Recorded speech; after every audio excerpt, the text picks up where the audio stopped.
committee members, of task force members. Right?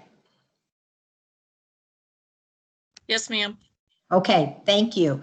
So I'm going to go ahead and call this meeting of the Environment and Sustainability Task Force to order at 1:04 p.m. on Friday, December 11th, 2020. And let's start with public comments. Sue, do we have any public comments? We'll defer to Brittany. I believe we do not. Brittany, do we have any public comments? Anybody wanting to make some comments? We do not at this time, but we can expect some at the next meeting. Okay, good. Thank you very much. And then with that, we'll go to item number 3, which is the approval of minutes from November 13th, 2020 from our meeting that day. And I just want to say to Brittany Wells, thank you so much for the great minutes. I'm kind of a stickler for minutes. I believe if you're going to do them, you need to do a great job with them, and you surely did. So thank you so much for that. Task force members, does anybody have any additions or corrections to the minutes? Hearing none, could I get a motion for approval? So moved. Could you tell me who that is? Alan Hoffman. Thank you, Alan. Is there a second? Michael Martin seconds. And who seconded it? Michael Martin. Thank you, Michael. So we have a motion and a second to approve the minutes as submitted. All those in favor say aye. How about any opposed? Aye. Aye. Aye. Aye. Okay, I think the ayes were for approval. So we're going to go ahead and say that the minutes have been approved. Our next item is the update on the task force members' comments and suggested action priorities from the November meeting. And I want to thank Katie Evans for coming up with all of those wonderful, informative answers for us. That was a lot of work, and we really appreciate it. And what we're going to do, task force members, is we're just going to take questions only on all that information. We're not going to go over it item by item because that would take a very long time. So I hope you all have read it. And if anybody has any questions about any of the material in that update, could we hear them now?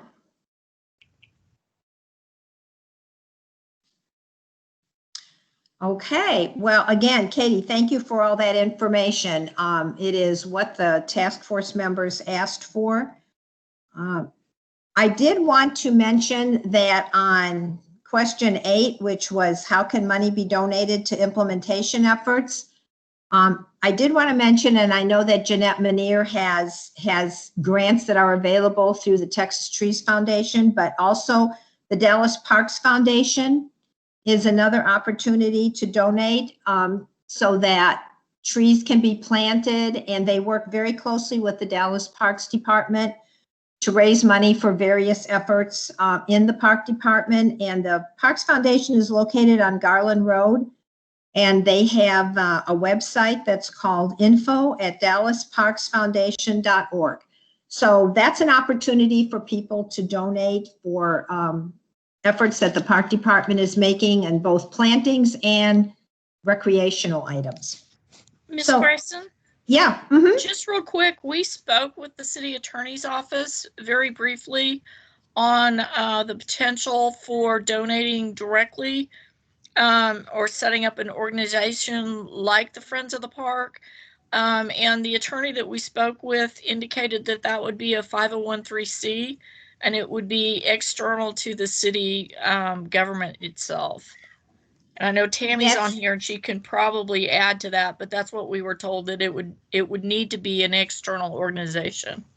And that's what the Parks Foundation is. It's a 501(c)(3) nonprofit, and it is, an outside organization, not part of the city government.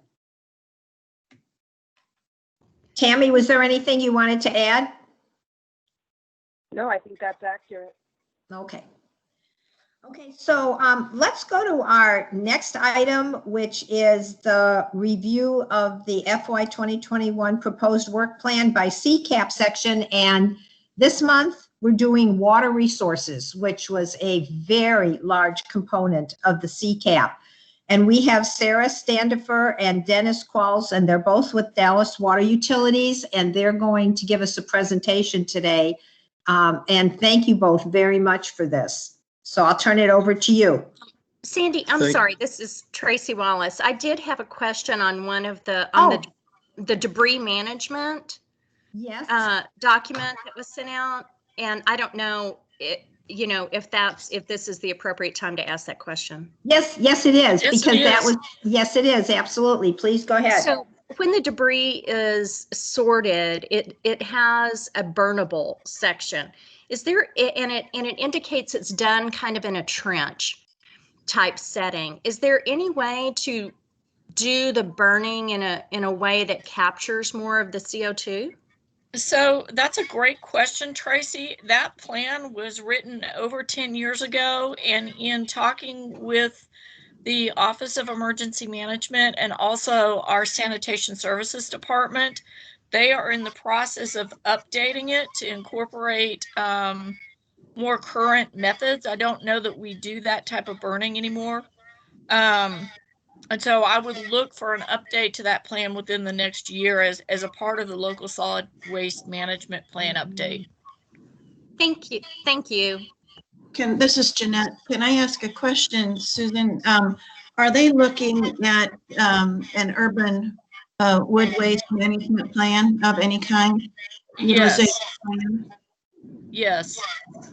Among other things, they're looking at trying to find ways of diverting that wood waste so that it's Right. not in the landfill and it gets greater reuse. Yeah.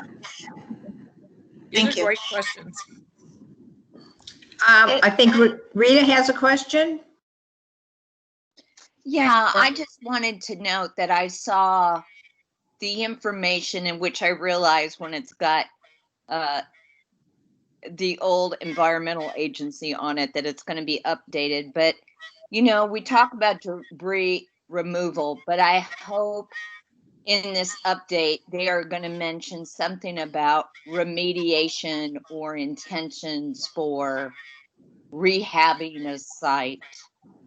We all know every site's different with whatever debris was on it, but it goes beyond just the removal of debris.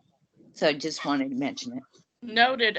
One of the things that they particularly mentioned is there are a lot of lessons learned from the recent tornadoes that they want to get pulled into the plan update. And some of that is that ultimate condition of the site once they do the removal.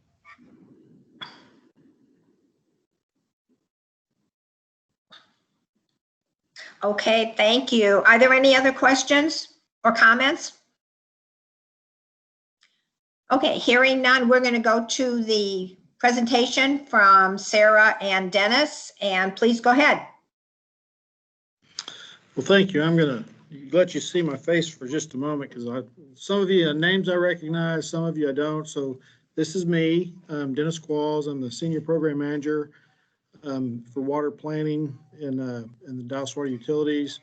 I'm responsible for the Long Range Water Supply Plan. I'm responsible for our water rights and anything else Terry wants me to do. So, but once I share my screen, I'll take my face off because you don't want to look at that very long and you want to see the presentation. So let me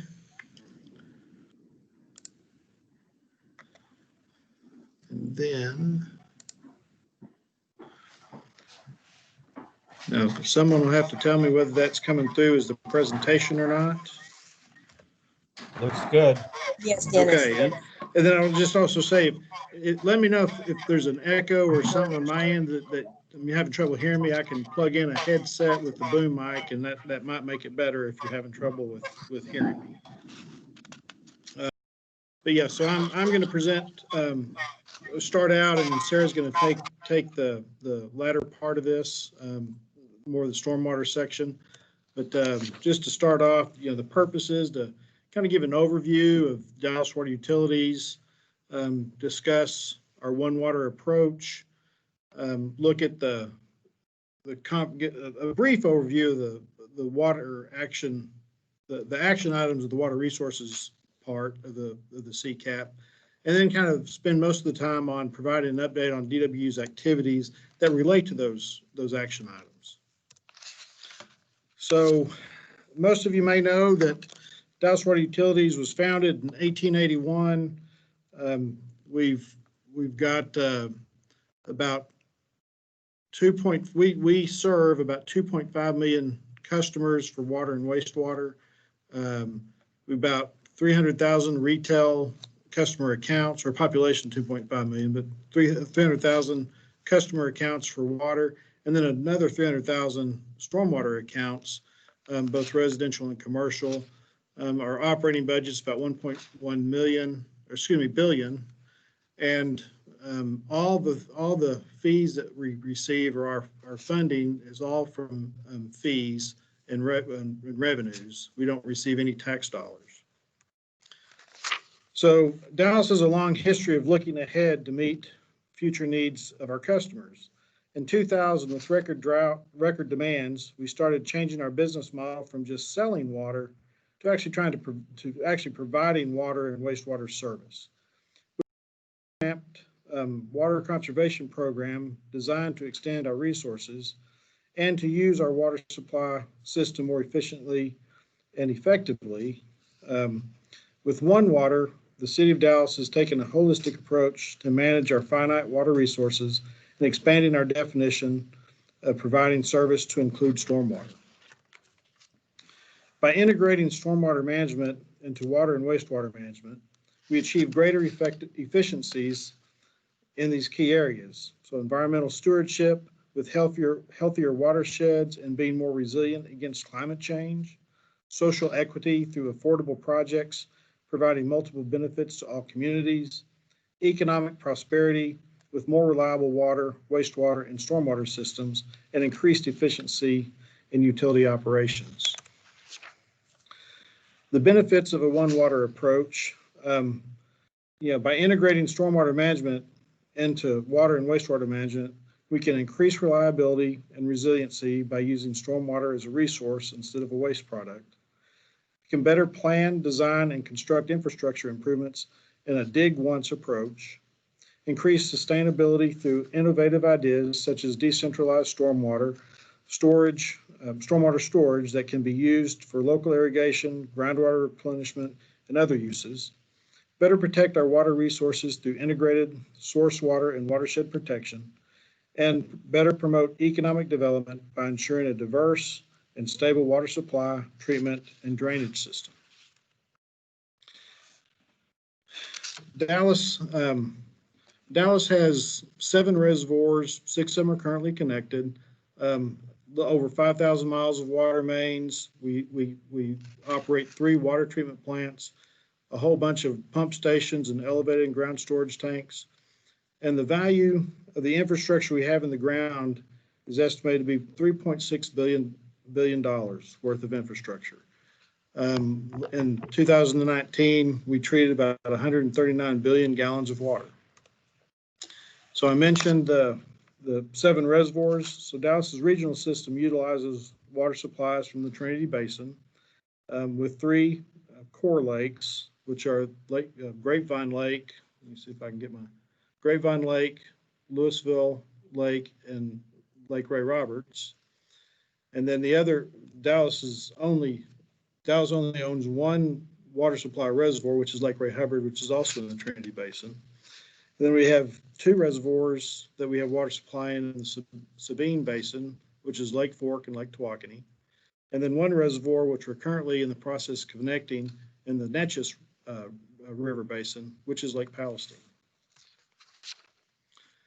Dallas operates 2 wastewater treatment plants, about quite a few pump stations, a little over 4,000 miles of wastewater main, and infrastructure in the ground is about $2.4 billion worth.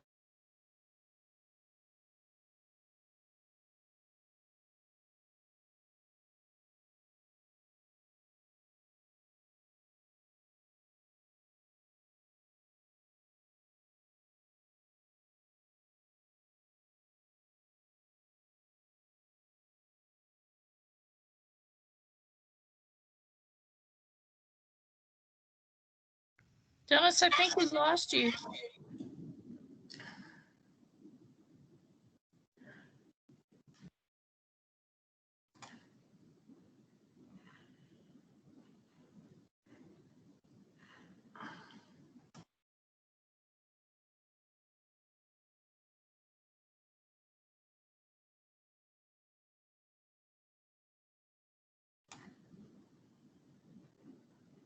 Does Dennis know we've lost him, or could Sarah take over? I just texted Sarah. Ms. Grayson, this is Terry Lowry. I just texted Sarah and asked if she could take over. I am going to pull the presentation right now, Ms. Grayson. And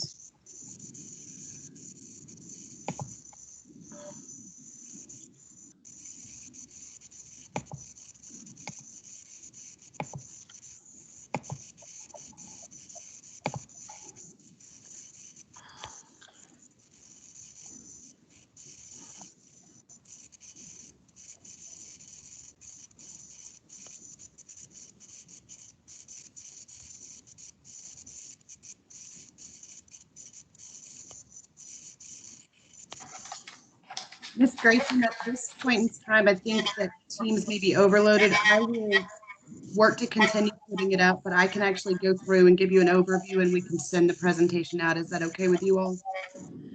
Would it help if we did a different agenda item and came back to this, or do you think that won't make any difference? We could try that. Teams doesn't seem to want to hold the presentation without freezing even my own screen right now. So I can walk through the presentation and then we can send it separately if we want to do that, or we can move to a different agenda item and then come back and see if the networks are acting better. I'd like to do that. I think we'll go to the boards and commissions item, and then we'll come back in the hopes that maybe you'll be able to pick up and can show us the presentation while you're talking. Okay, we will do that. Okay, great, great. So let's go ahead and go to the next agenda item, task force members, which is we're going to start our discussion on the formation of an environmental commission. That was one of the two tasks that we were given to accomplish in the next few months. And so we sent a lot of background material out last month and again this month to familiarize you a little bit with boards and commissions in general and how they're done at the City of Dallas. And we're joined today with our city secretary, Billy Ray Johnson, and Jessie in her office, who really is the expert on our boards and commissions, has done them for years, and Tammy Palomino, who is first assistant city attorney and works with the city secretary's office on boards and commissions. And so if we could maybe have some introductory remarks, I think Tammy said that she has some information that she could give us to kick off our conversation today. Tammy? Good afternoon. Thank you so much for inviting me to take part in this. I just wanted to just kind of summarize how our boards and commissions work, just the highlights. So my general counsel division works very closely with many of the boards and commissions in the city of Dallas. Our charter says that the city council establishes most of our boards and commissions through ordinance, which means Chapter 8, which is all of our qualifications, apply. Then we draft the ordinances and we put things in there like, and you've seen many of them. Example, how many members, what the qualifications have to be if they're in addition, what your functions, your duties, your powers are going to be, whether or not you're going to be advisory, quasi-judicial, and we can answer questions on that if you'd like later.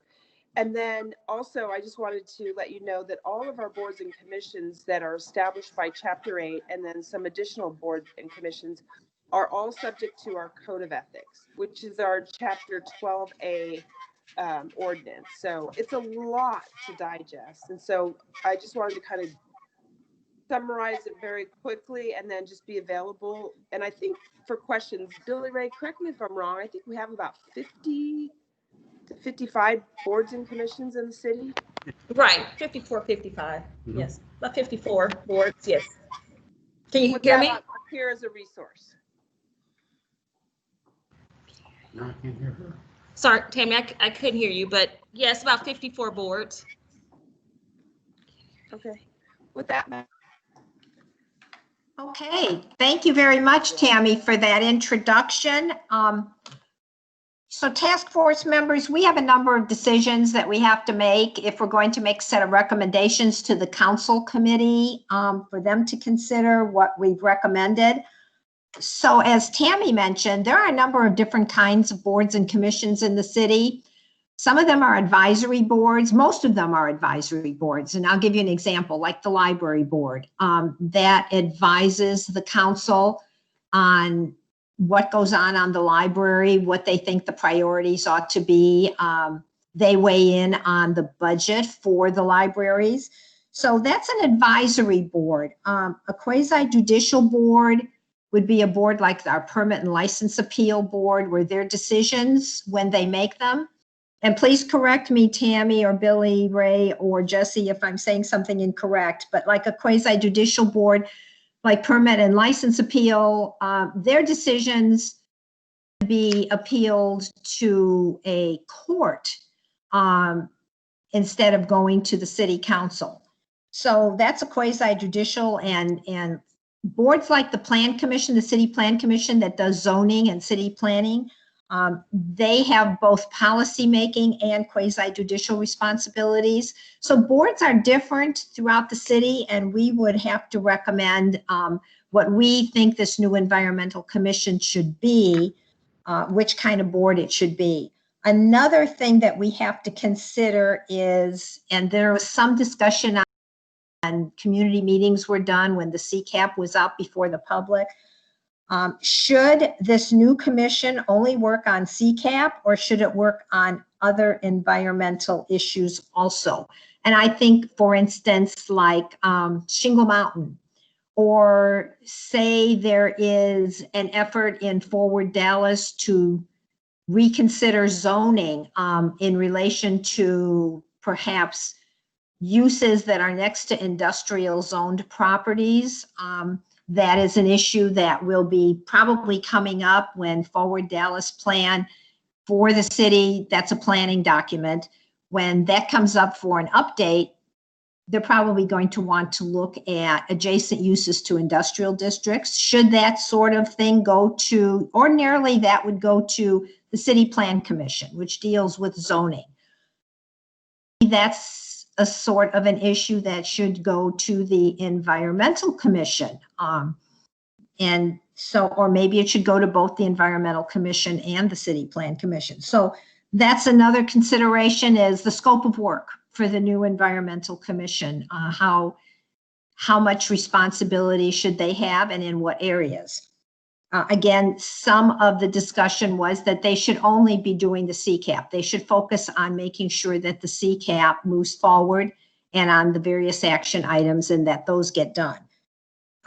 There is another issue related to establishing an environmental commission. I believe it has to be 15 members. I think Tammy told me that it has to be 15 members so that every council member and the mayor get an appointment. But should the members all come from the general public, or should some of the seats on the commission, if there are 15 seats, should some of those seats be reserved for specialists in various fields? We have boards and commissions in the city that are strictly from the general public. For instance, the library board. You don't have to have any particular expertise in library operations to be on the library board. So that's all general public. But there are other boards and commissions in the city, such as the Landmark Commission. They have specialized seats on there. They have a seat for instance, a landscape architect that works on historic properties, or a seat for somebody who is in the construction or building trades that might redo a historic property. There are specialized seats on our city's Animal Advisory Commission, one of them being a veterinarian. So, I mean, we could recommend to the council that we have all general public appointments, and there are people who are advocates for that. They would like to see all general public appointments.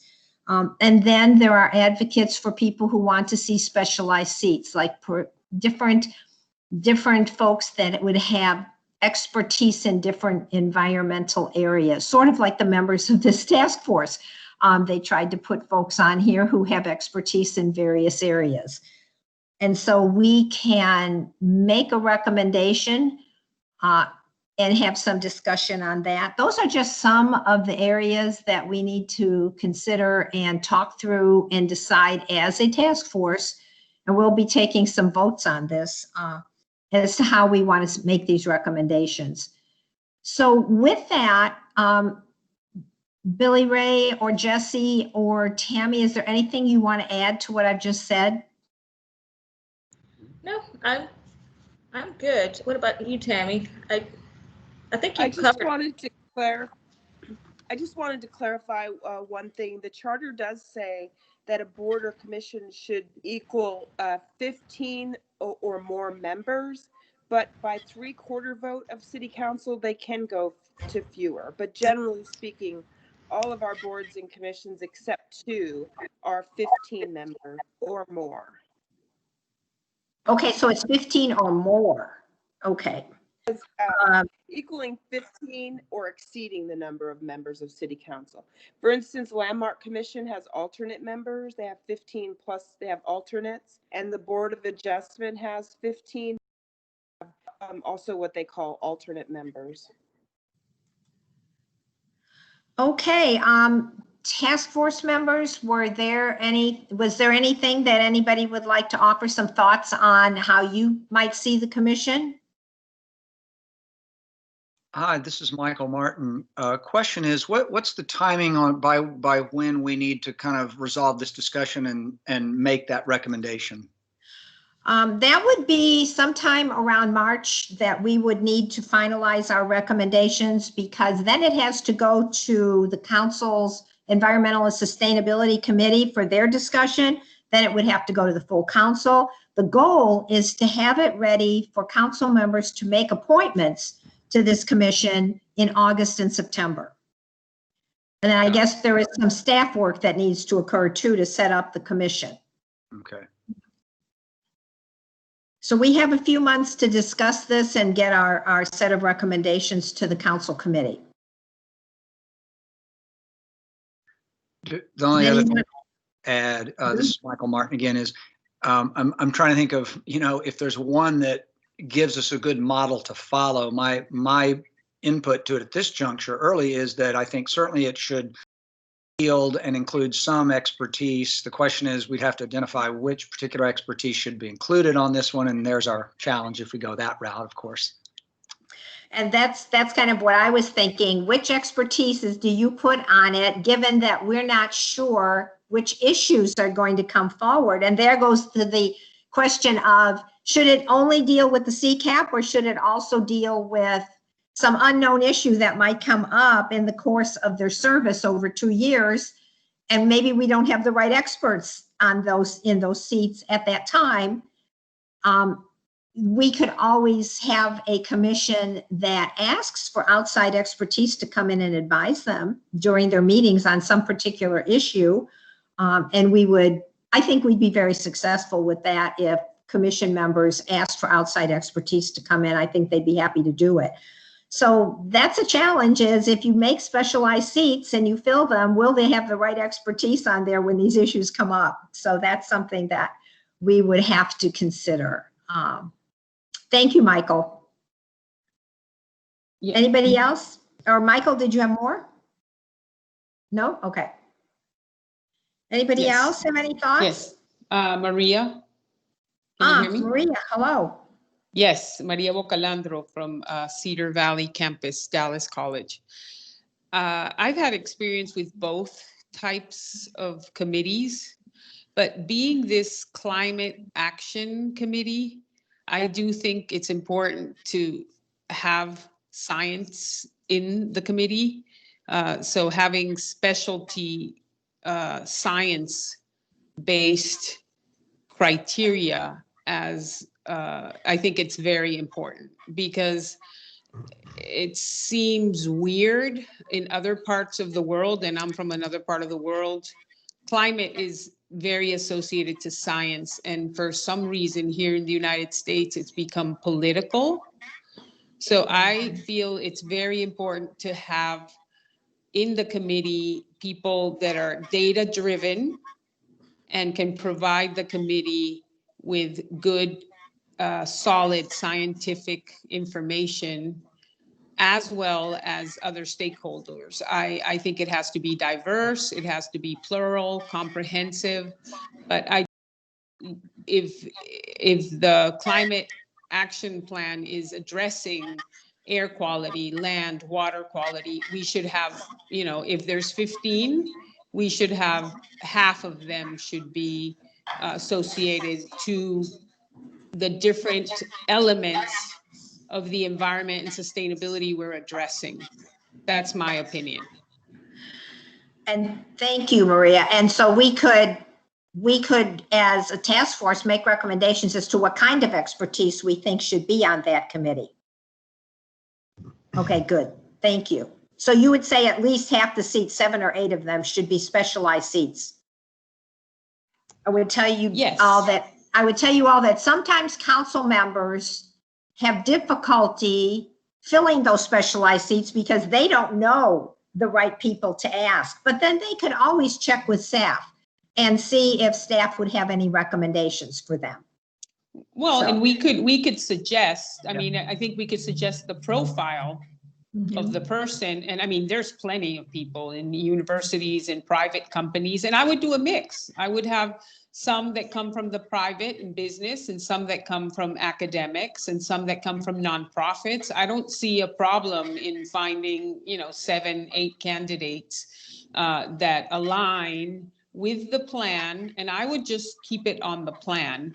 Don't open up that group to do a whole bunch of other things. But I mean, the climate action plan is so comprehensive and thorough that the charter would be to, give guidance and follow up to that. And then I would have an expert in the different areas, and they could come from all paths of life. It could be an expert, as it could be a practitioner or an entrepreneur. So your recommendation is that the commission be focused on the CCAP instead of being open to doing all kinds of other environment.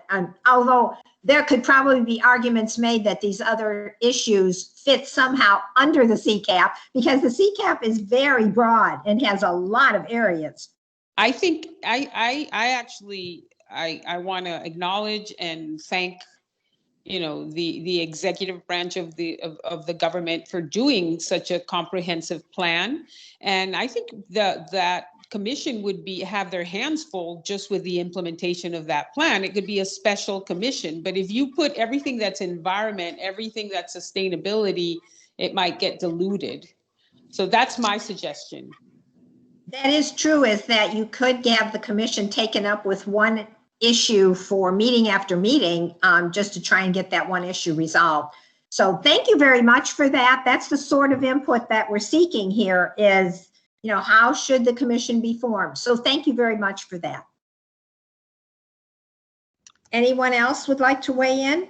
Ms. Grayson, you've got Tony, Arimon, and Rita with their hands up. Okay, Tony, we'll start with you. Okay. I think initially, after hearing the description of the different types of boards and so on, that I would find it difficult to understand how members of the general public would be able to serve in this kind of specialized capacity. I think that, it does need to be people who are in the basic areas. And just as was mentioned with the Landmarks Commission, you can have the 15 core members And then you could have other alternate members who represent certain specialties or particular issues who could be brought in, you know, when the time came for that. So that would be my initial take on it. Well, good. That's very helpful. Thank you. So you're saying it could be a larger group and you could bring in the specialist if you have a particular need. Exactly. Like, I mean, a very broad topic like water, you know, typically would probably require more than one person to weigh in on the various aspects of the distribution and the treatment of water, for example. You know, a thought just popped into my head, Tony, after you were saying this, is that maybe because there are 8 sectors in the CCAP, it would be good to have at least one person represent each sector on the Environmental Commission and use that expertise. But anyway, Right. That's one thought. Yep. Yeah, definitely. Yeah, that's one thought. Thank you, Tony. Anything else right now? No, that's it. Yeah. Okay. Ariman?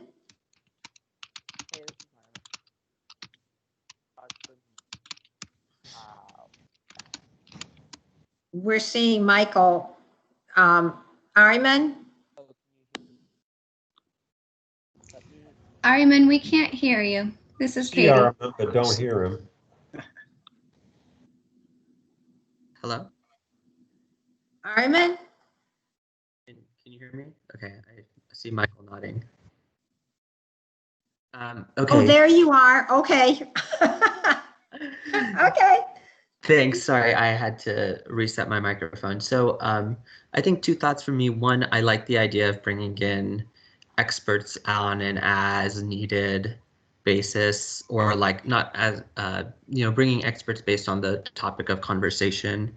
I do think it's important. I think it's important to have people who really know and understand the issues and make sure that perspective is there. I also think it's important for us to make sure we are setting up the commission in a way so that we're bringing in community input. And I think one way to do that is definitely having residents or the public on the commission. There's also some things to be said for just making sure it's accessible and people can bring feedback and give comments and stuff. So I don't know what the exact solution is, but I want to make sure we have some strong mechanisms for public input.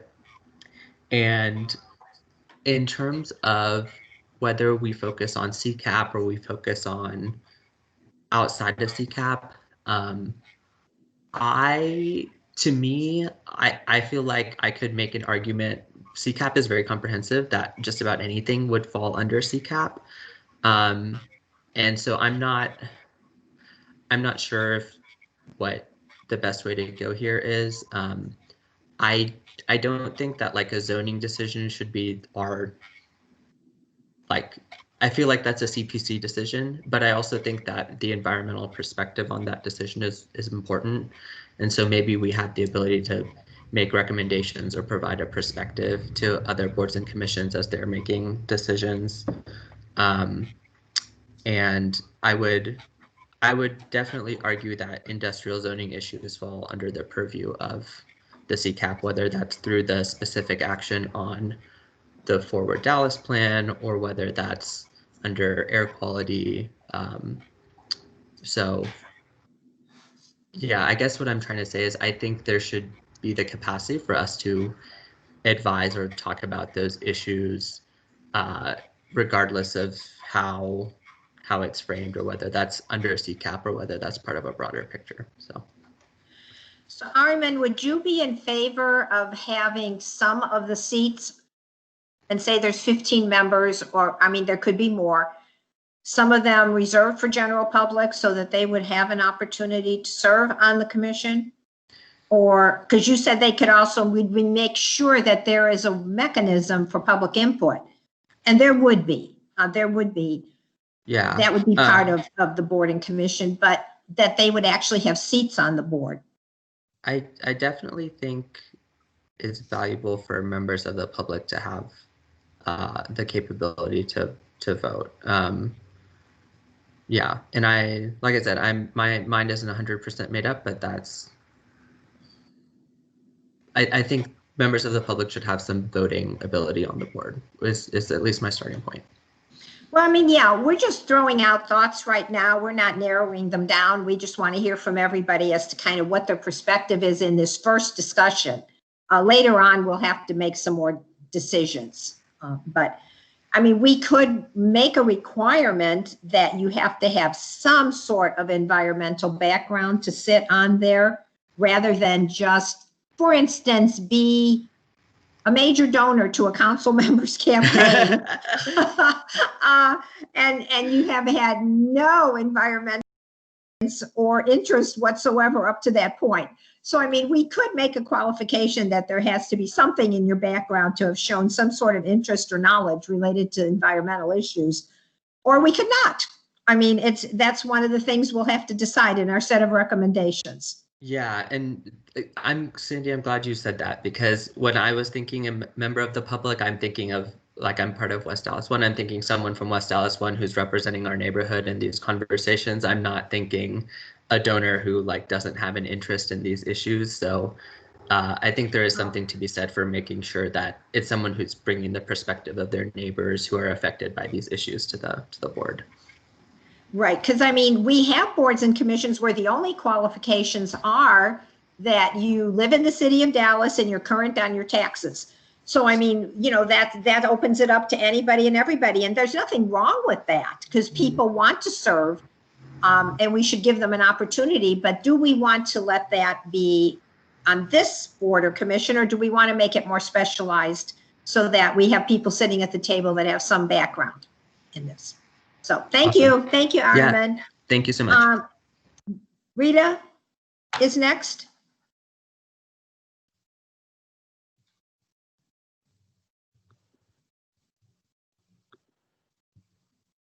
Do we have Rita? Can you guys hear me now? Yes. All right. We can't see you, but we can hear you. You don't want to see my messy office. Oh, okay.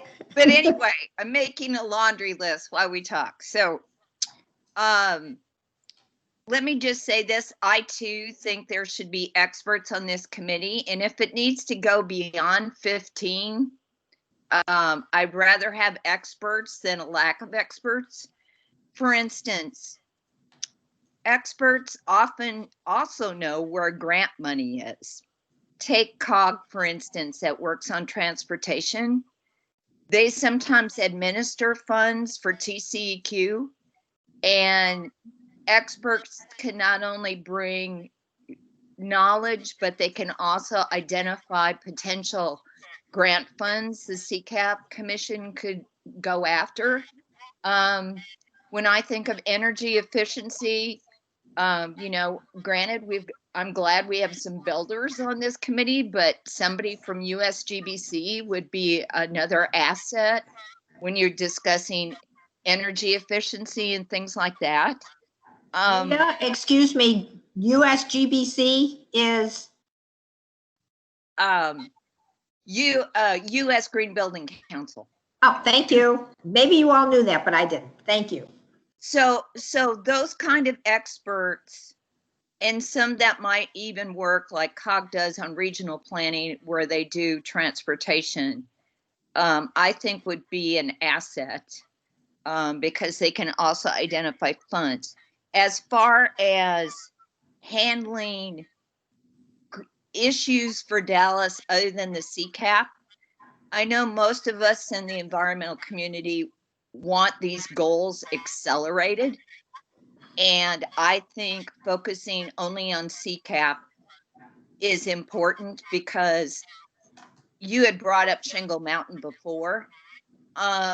Take Shingle Mountain. I'm married to a lawyer. Often those kind of issues require legal advice, puts the council in executive committee where things can't be discussed. It can be a long entanglement. I also agree with others that our focus could be diverted by trying to handle issues outside the CCAP. And I'd rather reach our goals faster by focusing on the CCAP than going to outside issues. However, just like you brought up the debris policy today, if somebody wanted to bring up the debris policy or a zoning policy to this group, I can see that happening. And if it's a big category like zoning that affects a lot of parties outside this committee, like builders or business or whatever, who knows, the committee might need public meetings to have it out like zoning, etc. And then, so I think as far as public input, I think there should be public input with the commission. I don't know if you do it like city council where people have X amount of minutes during a meeting to make comment, but the other way would be on big issues, or maybe the commission wants to discuss certain things. You could have public meetings as well beyond the commission meetings to get input. So those are the things I wanted to mention. Thank you, Rita. I know there's like boards, like there's a subcommittee of the City Plan Commission called the Zoning Advisory Commission.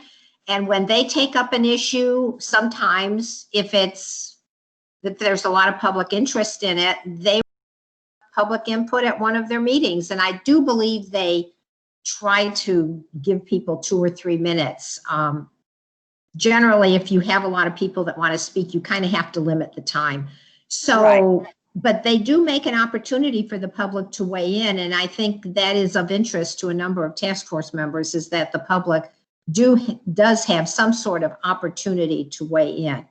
When I was on the North Texas Clean Air Steering Committee, of which you were a part of at one time, we had 21 members, county judges, mayors, etc.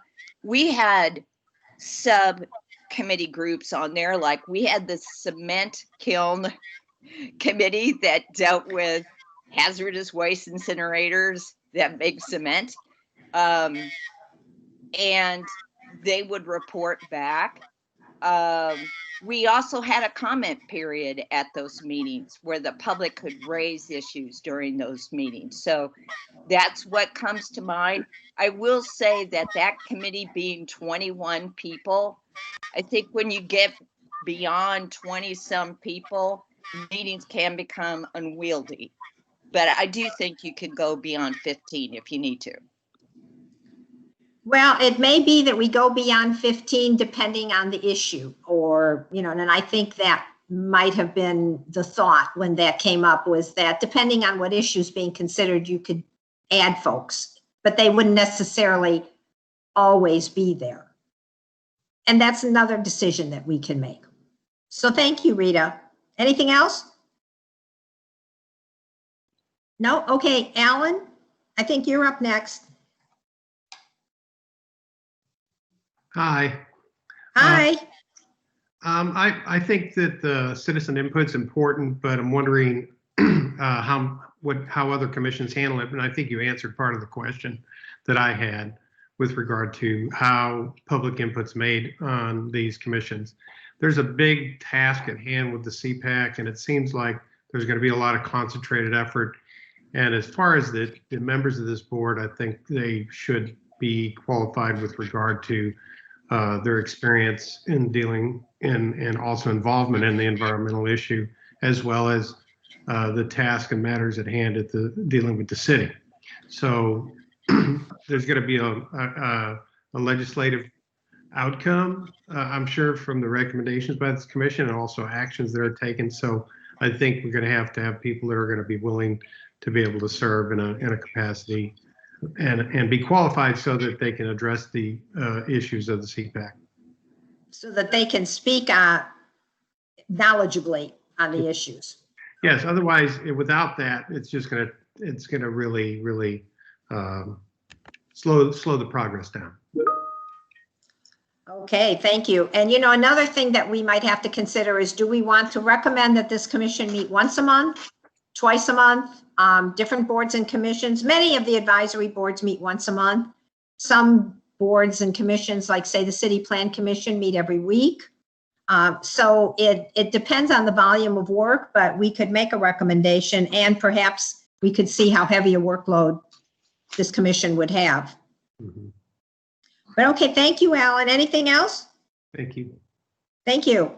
I don't know who's up next. Sue? I am Sandy. It's Tracy Wallace. Tracy, hi. Hi. I do think, just to echo what Maria and others have said, is that this has got to be science-based. We don't have time. You know, this was begun by Mayor Mike Rawlings because our federal leadership failed to continue to participate in the global effort. And what we do in Dallas matters globally. So, and many of the things, all of the things in our CCAP fall under the Sustainable Development Goals. And we do have a local regional center of excellence, which follows the Sustainable Development Goals. Some of us on this call are members, and I'm thinking of Magna Terre also at UTA. So we have to have that kind of expertise because those are our guiding principles. And we don't have time to mess about with doing something that is, I mean, we have to work within, you know, all the recommendations. There has to be money and all of that for it, but it can't just please business. It's got to really be pro-environment and move towards that effort. So it seems to me that it's got to be experts in these fields. And the other thing is that we must keep in mind as we've brought up several times before, but I just want to keep it forefront, is that equity has to be a constant driving principle. That, as we know, climate change affects the poor first and worst. So if we remain focused on the lowest income areas of our city and what those neighbors' needs are, we solve the issue for everyone. So equity has to remain forefront. Thank you. Thank you, Tracy. I think the city insists that we pay attention to equity and diversity. Thank you, Tracy. Who's next? Is there anyone else? There's no other hands up, Ms. Gerson. I got my hand up. Oh, Jeanette, sorry. Okay. So I have some questions. I think, how can we structure this commission? If we had, say, 15 people, can you have a commission like this and some have voting privileges and some don't? Does this going to be, are we looking at subcommittees and how does that work? So as I'm thinking this, it would kind of, what we do would be depend on the structure of how we want this committee to function. And so how, and then you can look at if it's a smaller committee, but you have subcommittees, but you only have 15 people that have voting rights, then you have a different, you have a different structure that you can work within. And I would say that this should be focused on CCAP because I think there's a lot of things, but through those subcommittees, you could actually kind of track and follow what some of these other commissions are doing or these other things that are happening in the city are doing. So, Jeanette, in response to that, before you go on, I would like to, my initial thought is that the commission itself would determine whether they had subcommittees or not, but I'd like to ask Tammy or Billy or Jesse if we could recommend subcommittees or if that would be a decision that would be made by the commission itself. Can any of you help me with that? Well, I'll let Tammy answer it. We were looking at examples that your committee, your task force could use, but I'll let Tammy weigh in on that first. Council member, I'm sorry. Madam Chair, I'm so I apologize. When committees have subcommittees, generally they do that through their own rules of procedure. Can you hear me? It's hard. I can kind of hear you, but it's difficult. Let me turn off my audio. That sometimes helps.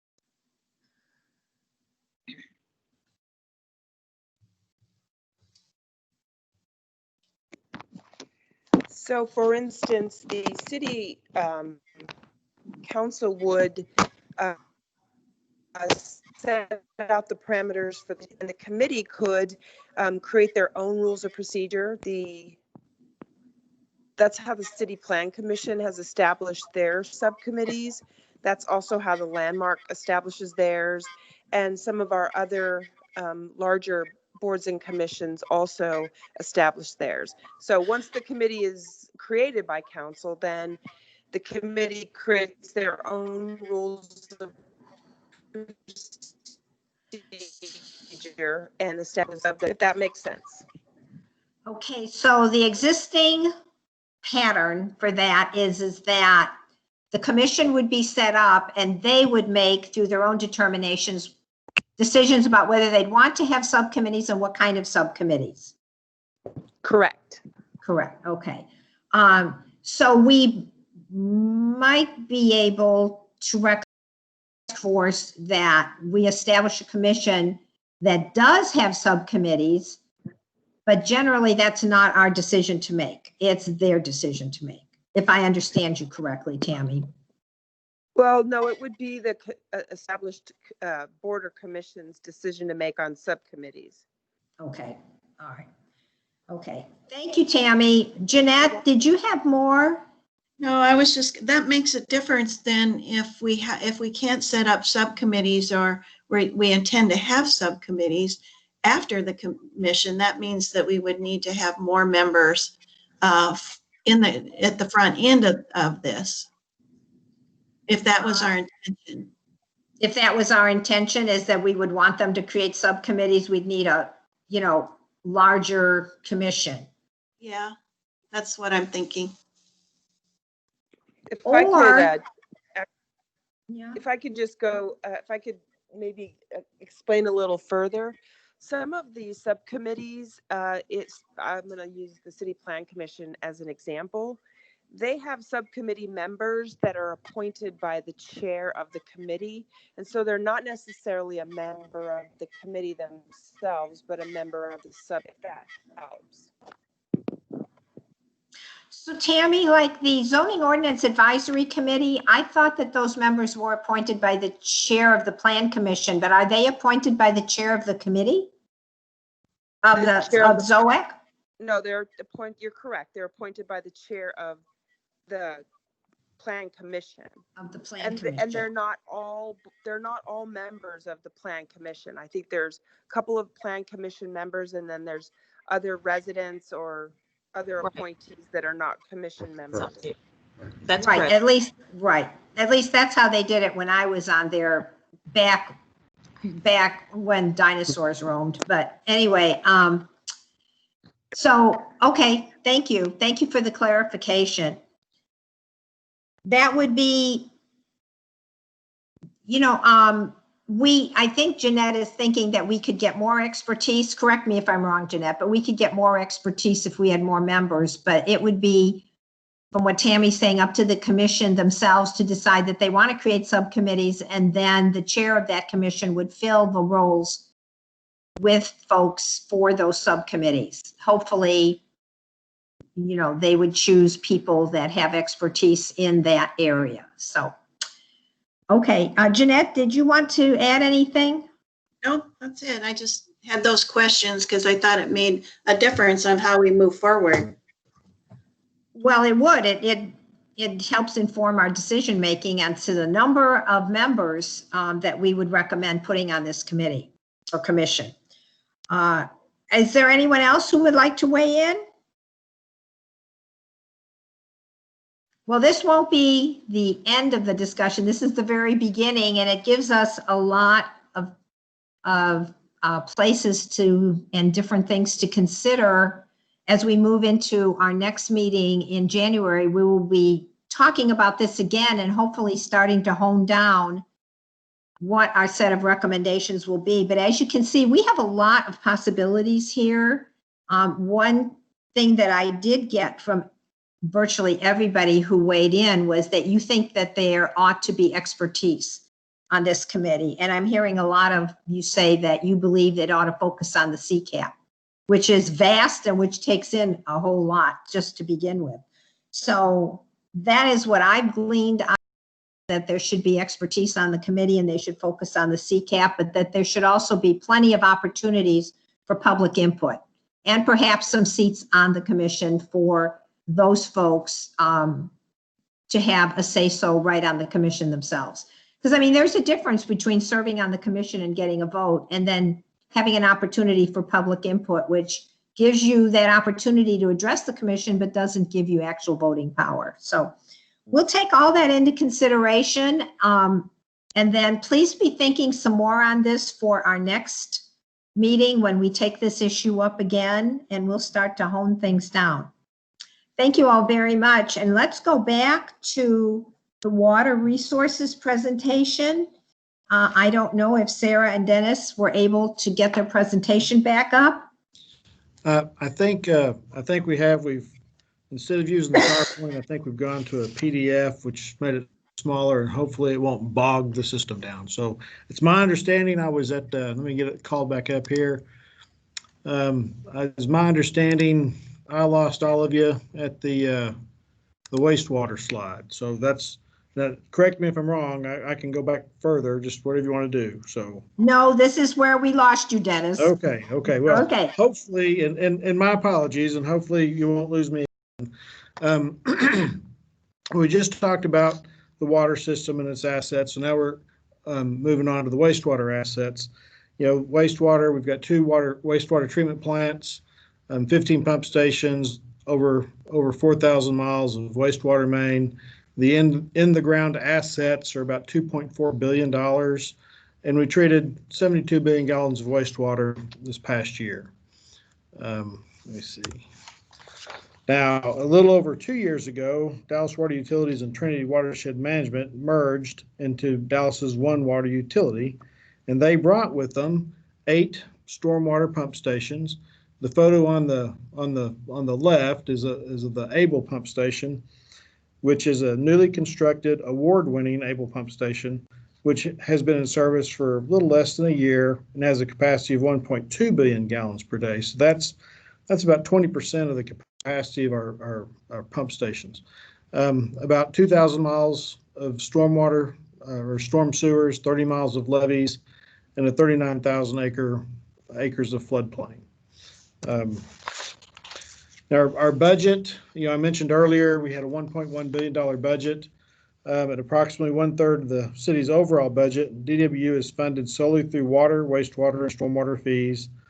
Due to charter requirements, bond ordinances, and regulatory requirements, water and wastewater revenues and expenses are separate and distinct from stormwater. So we keep them separate there. Moving on.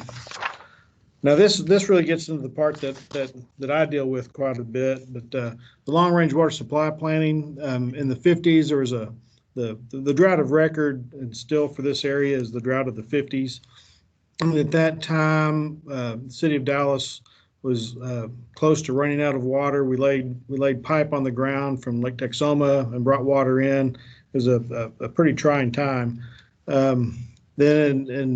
And at that time, they started a new long-range water supply planning process or effort. And then so the first water plan since the 50s drought was the 59 plan, which identified basically the reservoirs we have, most of the reservoirs we have today. And after the 59 plan, they've been updated approximately every 10 years, sometimes a little more than 10, sometimes a little shorter than 10, but on average about 10 years. And the current plan shows that we're going to have a deficit beginning in about 2027. The strategies to meet the system demands over the next 50 years or out to 2070 include additional conservation. About 12% of the additional supply would be conservation. About 36% would be from indirect reuse, 27% connecting existing supplies. As I mentioned earlier, Lake Palestine is currently being connected, and that's actually what's coming in to meet the deficit that's being shown by 2027. And about 25% new surface water. Now, the 2014 long-range plan was the first plan to take into consideration climate change. It assumed a 2% increase, 2 degree Fahrenheit increase in temperature from historical conditions for 2020, and then up to 7 degree Fahrenheit increase in temperature by 2070.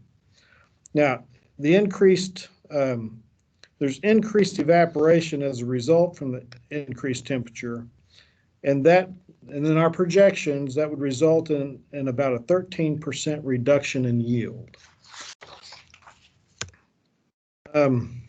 Costs for the recommended water management strategies identified in the 2014 plan totaled to about $2.5 billion within the 50-year planning window. This plan will be updated, is going to be updated in the near future. We are continually participating in the 2021 update to the Regency water plan. This will incorporate the full impacts of twice weekly watering into our future supply demands. The previous Regency was done prior to us going into the prior to us implementing maximum twice weekly watering. So this next plan will have those impacts in from the reduced reduced usage. Dallas's aggressive water conservation plan has extended the current water supply by a minimum of 3 years and remains a center point of DWU's water management strategies. The map displays all the recommended strategies in the 2014 plan. The IPL pipeline, which is this line here, I don't know if you can see the cursor, but is the line there. The IPL connection, which will connect the pipeline to our Bachman water treatment plant. The main stem balancing reservoir, and that's an indirect reuse project, is there in the middle. And then Lake Columbia, off just to the east of Lake Palestine, and the Neches River, run-of-river project, which is just south of Lake Palestine on the Neches River.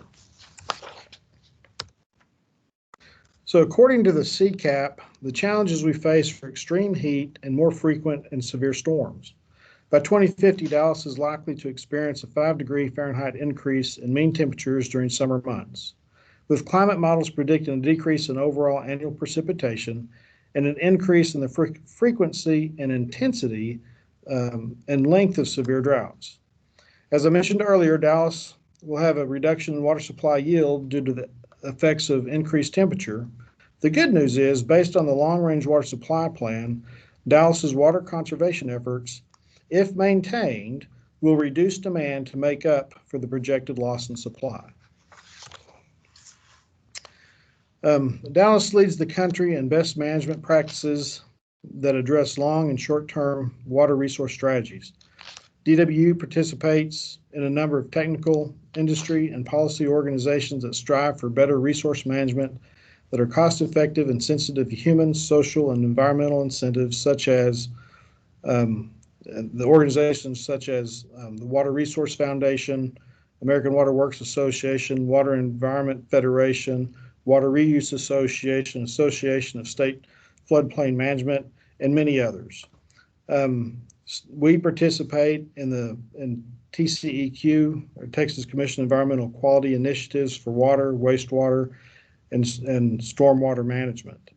DWU represents municipalities on the Regency Water Planning Group and the newly formed Regional Flood Planning Group.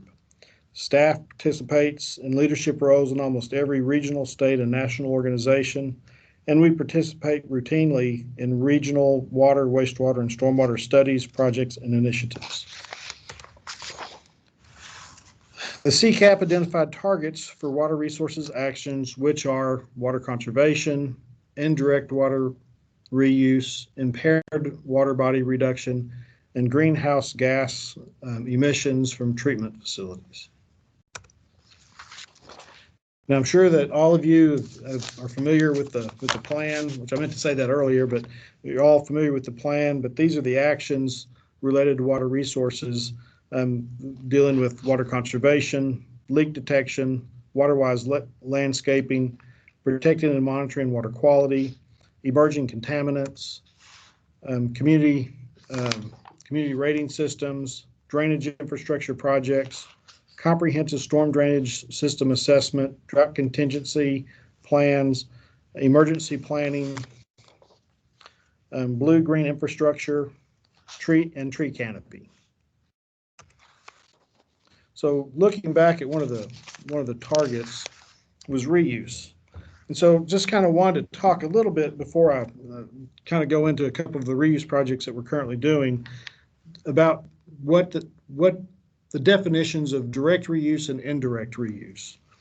So direct reuse basically leaves when the effluent or the treated wastewater leaves the wastewater treatment plant, it goes directly to a use, like irrigation, or if it were like Wichita Falls a few years ago, went straight from the wastewater treatment plant to the water treatment plant. They kind of flange to flange.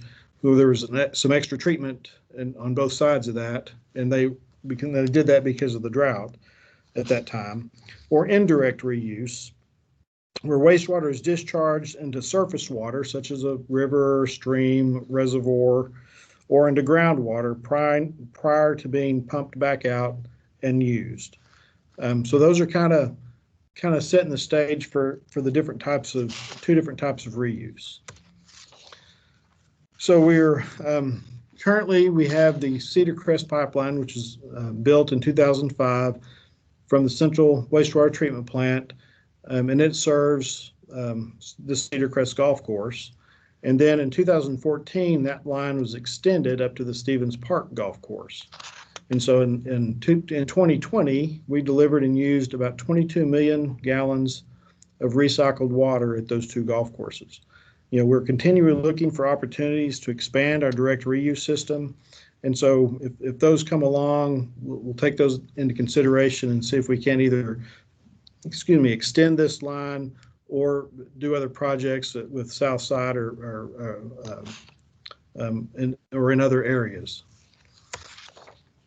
Now, indirect reuse, in 2019, the city of Dallas actually utilized 13.02 or 13 million gallons a day of indirect reuse from the Louisville wastewater treatment plant and the Flower Mound water treatment plant. And that was actually used as part of our drinking water. It comes down, you can see if I can get my cursor, the Louisville and Flower Mound comes down the Elm Fork and can be picked up either at the Elm Fork water treatment plant and treated or at the Bachman water treatment plant and treated. North Texas Municipal Water District has completed and constructed the main stem pump station. And back in 2008, we entered into what we call the swap agreement, where we're exchanging where we will exchange treated effluent. So North Texas Municipal Water District permitted their wastewater treatment plants there around Lake Ray Hubbard, which discharge into Lake Ray Hubbard. And then Dallas's wastewater treatment plant, Central and Southside, discharge into the into the Trinity River itself. The main stem pump station is this little pump station down at the very bottom of the graphic. They've just completed building that, and once we have one more little piece to do outside in relationship to the swap agreement, is to buy into that pump station to make that swap complete.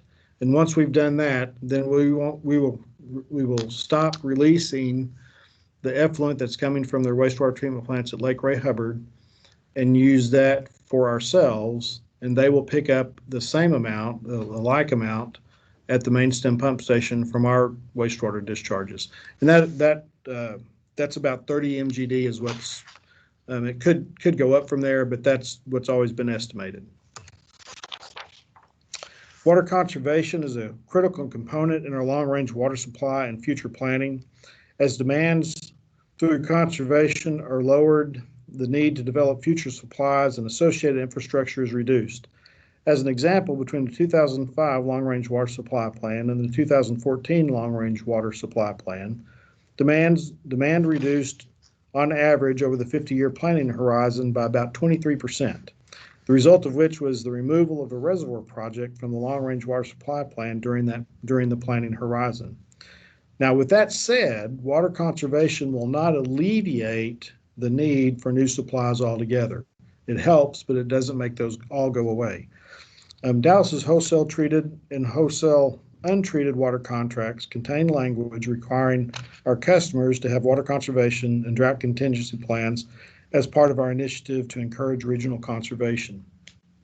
The Keep Texas Water on Tap, that's a regional campaign, public education campaign that we partner with the Tarrant Regional Water District and North Texas Municipal Water District. The EEI, excuse me, is an environmental education initiative. It's reached more than 106,000 students and 7,300 teachers and 112,000 citizens in Dallas, in nearly 300 area schools receiving EEI lessons and resources. And of course, you may recognize to the right, Dew, our favorite mascot. Dallas's water conservation program has taken us from being known as the water hogs to a leading example of water conservation. Since 2001, Dallas's gallons per capita per day has been reduced by approximately 32%, excuse me, while its population has increased by 8.5%. You can specifically see the reduction in 2001 with time of day watering restrictions, and then again in 2012 with twice weekly maximum outdoor irrigation requirements. Now, the current budget for water conservation,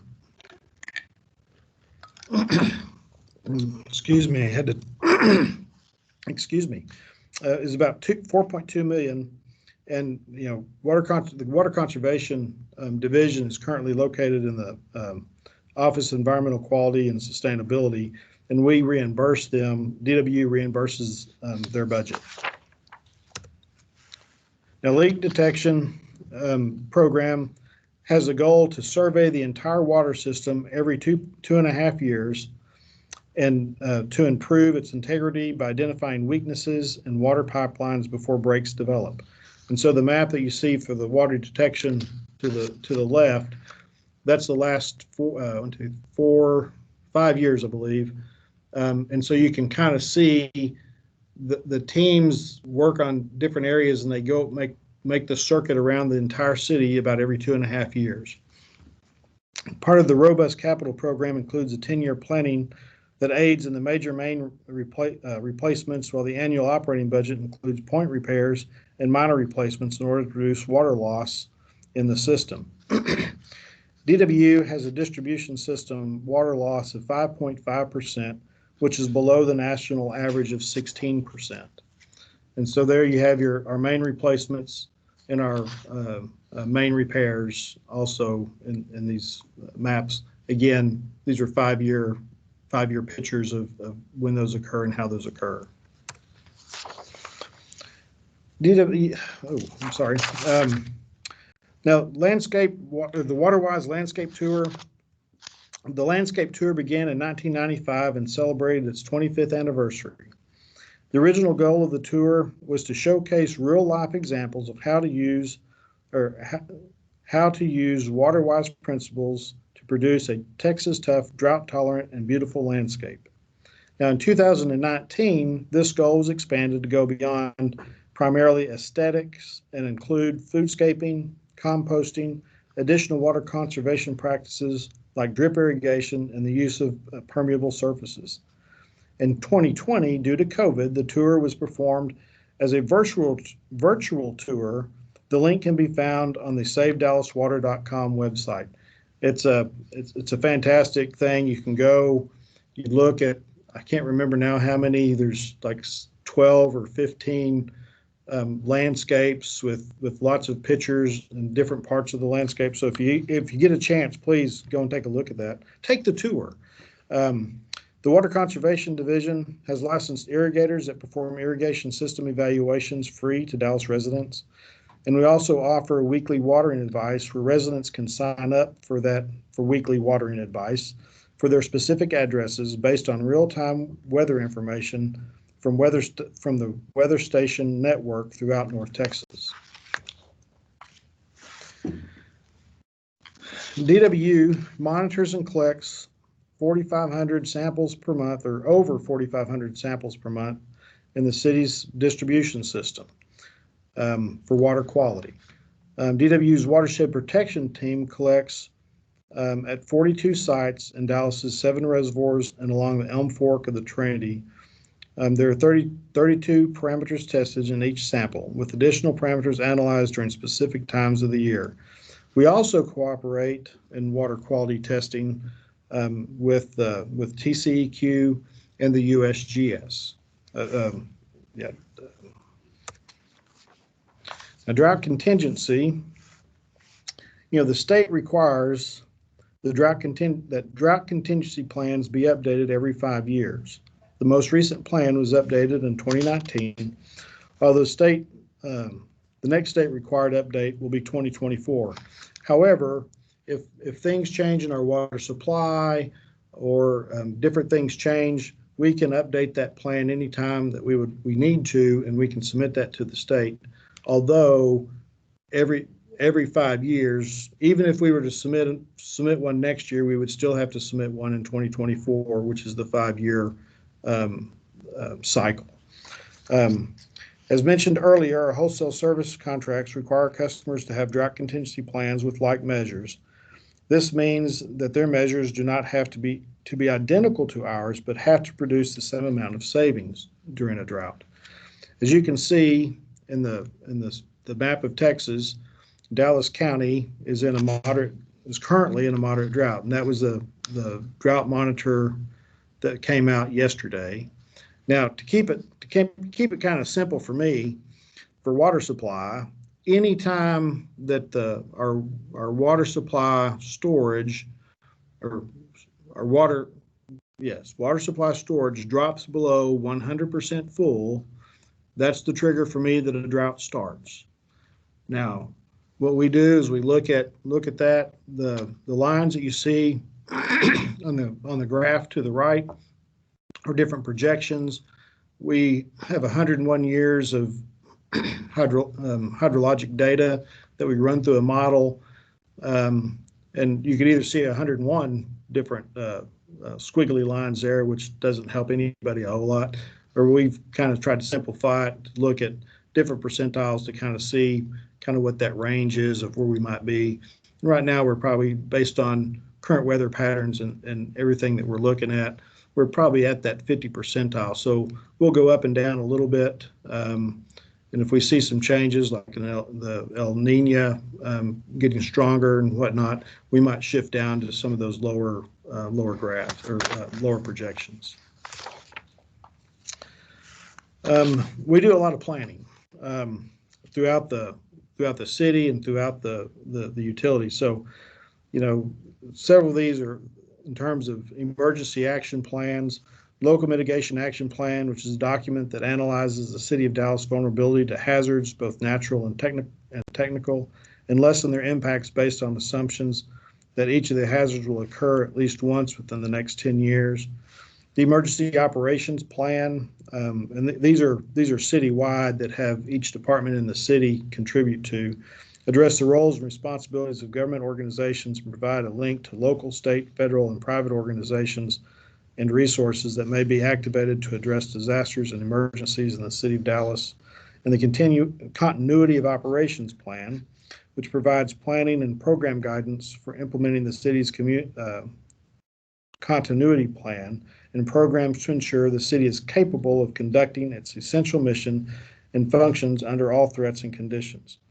We're currently, the Comprehensive Stormwater System Assessment was awarded in June 2020, which will develop a 10-year will develop a 10-year staffing, maintenance, and capital work plan that will address the city's citywide stormwater needs. Phase 1 will take approximately 18 months and kicked off this summer. The Water Delivery Comprehensive System Assessment Update will be substantially complete at the end of 2020, so just about now. This project will assesses the City of Dallas's water delivery system to document actions necessary to meet system needs, comply with regulatory requirements, and meet strategic performance and service level goals. The project will addresses projected water demands, aging infrastructure, service reliability, water quality, water loss, and recommendations to maximize operational efficiency. There's also the Water Production Facilities Strategic Plan, which is scheduled to be completed, which is ongoing, but is scheduled to be completed at the end of 2022. The assessment will address infrastructure needs, validate treatment and water quality goals, evaluate operations and maintenance practices for optimization, address and incorporate sustainable practices and energy management, develop triggers for facility planning and capital improvements in coordination with other city initiatives. The resulting plan will provide recommendations for operation and maintenance improvements, as well as a 10-year capital improvement program with a 30-year planning horizon. So in essence, in looking at these, a lot of these sound the same, but the water delivery is basically the distribution system. The water production is our water treatment facilities. There's also the comprehensive wastewater collection. So that's our wastewater treatment and collection system. And then there's also floodplain studies by watersheds. So those have been performed and will continue to be performed. But if as Benjamin Franklin said, by failing to prepare, we're preparing to fail. And so with that, I'm going to go ahead and turn it over to Sarah, and she's going to take on these next few slides, and then I think we'll be done and ready for questions. So Sarah? Thank you.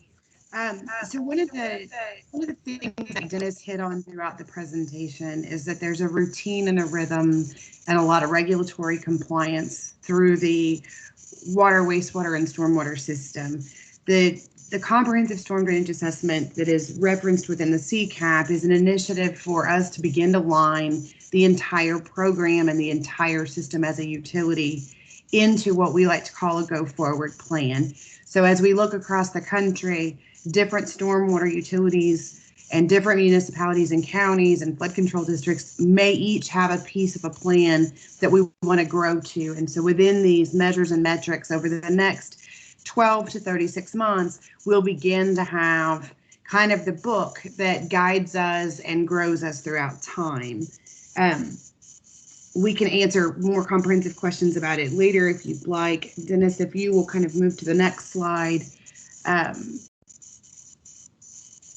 One of our programs, as Dennis sort of slides to the next, one of our programs and regulatory authorities is within our FEMA, which is oversight related to national flood insurance programs. It includes some opportunities to participate in a community rating system, and this rating system is a way to communicate risks associated with floodplains, levees, and dams to residents and businesses that live on and along those impacted areas. And so as the City of Dallas in whole, we are actually one of the higher rated cities, particularly of our size. We hold ourselves to a much more stringent standard than just the bare essentials. And so we're currently at a class rating of a 5. What that does is afford anyone who purchases a flood insurance policy a 25% discount. And so these measures keep us where we're informing the public and keep us sort of at that cutting edge of go forward plans. Next slide, Dennis. The Dallas levee system is referenced within the CCAP as well as a measure. The system itself is a larger regional system that the city maintains as part of a 1968 Texas legislature sunsetting Dallas Flood Control District, in which the portions of the Dallas floodway that were in Dallas proper came over to the City of Dallas, and a small portion along Irving went to the city of Irving. It's about 40,000 acres of developable land outside the levee system. There's about $14 billion of property and over 400,000 people that live behind the levees themselves. The unique opportunity with this project is that this is our partnership with the U.S. Army Corps of Engineers. Within that system, they have been working in concert with the city to try to get these projects environmentally cleared and funded since the 1965 timeframe. And so as a result of all of the work that's gone on for a number of years, the flood risk management projects that were remaining within both the Dallas Floodway and Dallas Floodway Extension were fully funded under the bipartisan budget bill of 2018. We'll show you a brief schedule of all of those projects on the next slide. This slide is important because this is funding that Dallas has been trying to secure since the records of decisions for the Dallas Floodway Extension, which were issued in '99, and the Dallas Floodway project since 2015. The city actually advanced a number of projects without the financial support of the federal government. Under the Dallas Floodway project, all of our levee raises and flattening and all of the remaining pump stations that our Dallas residents have been investing in through bond programs will be constructed. And the intention at this point in time, barring kind of weather and other conditions, are that the last of the pump station work would be complete in 2026. When you move to the Dallas Floodway Extension, which is just south of the Dart line that crosses the Trinity near Corinth, the Lamar levee and the Cadillac Heights levees have been in the planning and processing phase since 1965. Those are the last two features of flood risk management and the Dallas Floodway Extension. And so as a result of those, the city is responsible for acquiring the land associated with them, and the Corps will be designing and constructing those features.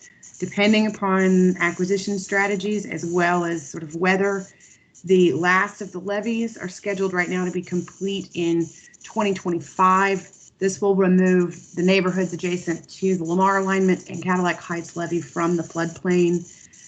The other sort of unique part to this is that as we wrap up the flood risk management projects, it allows us to begin to look at the Great Trinity Forest as more than just a floodway, because the Dallas Floodway Extension project is really what allowed us and gave us the federal protections and authorities for that forest. Next slide, Dennis. So another measure that is within the CCAP is our Mill Creek Tunnel. The Mill Creek Tunnel is a product of planning efforts that went back to the 1970s. There is a large amount of water that comes through these three watersheds. The city has embarked on a $300 million project that was design and construction for a 5-mile tunnel. It begins in the lower portion of the White Rock Creek near sort of Barber Avenue, and it runs all the way through and terminates in St. Thomas near the Federal Reserve Building. The tunnel itself at its largest point is about 40 foot in diameter from a tunneling perspective, and throughout the tunnel it'll, on an average be about 35 feet. Next option. So as we kind of wrap our portion of the presentation up, in the water department and in concert with the CCAP, we will continue to complete all of our comprehensive assessments that help us integrate sort of the latest and greatest and the future conditions that are expected with science. We'll continue to implement and help fund and guide those water conservation programs and activities. We will monitor our drought conditions. Just as quickly as a drought can come on, we can also have flooding. And then we will continue to report in and back through on the CCAP actions. So at this point, I guess we would, Dennis and I believe Terry Lowry is also on the phone, as our director.